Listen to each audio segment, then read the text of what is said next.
Hey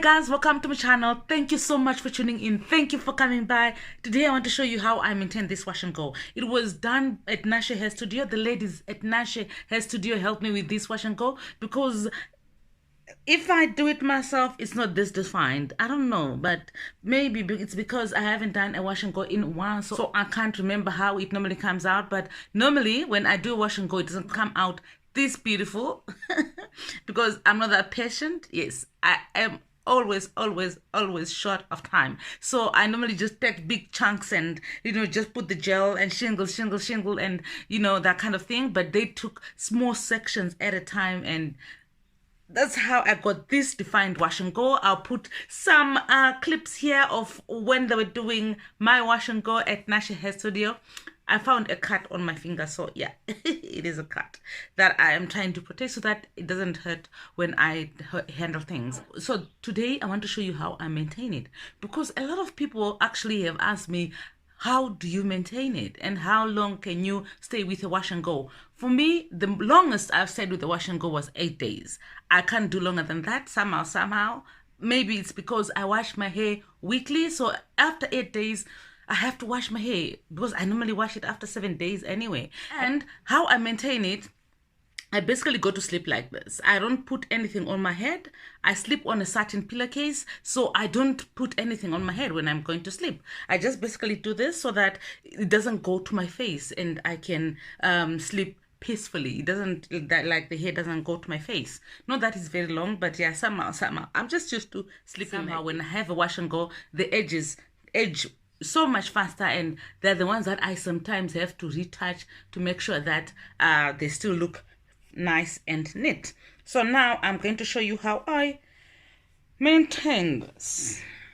So when I bath, I make sure that I still have this on my hairline like exactly the way it was, like so,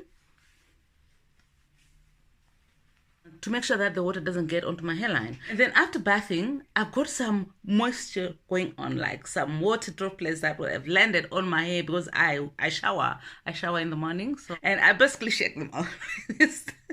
I'm telling you, that's basically what I do. I shake them off, and then after that I just pick on my hair with my fingers, and then I'm off to go. So now, can you see, it's now flaking.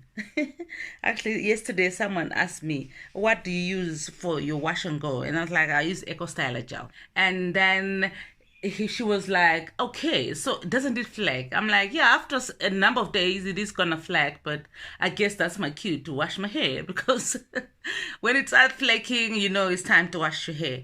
But you can still stretch it a little bit by just spraying a little bit of water. Can you see the flakes here? It's now flaking. The Eco Styler gel is now flaking. So yeah, so I'm going to show you how I stretch my wash and go by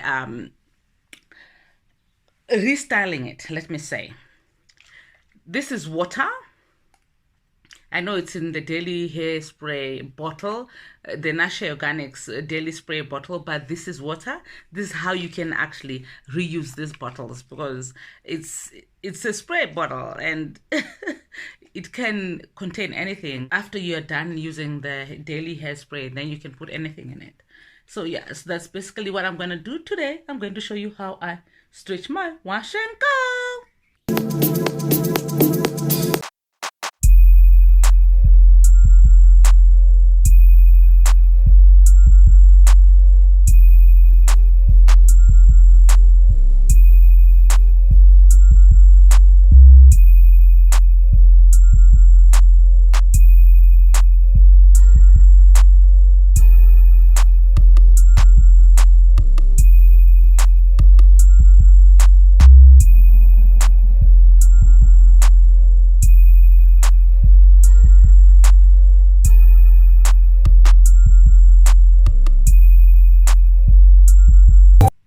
So I'm going to use this band here.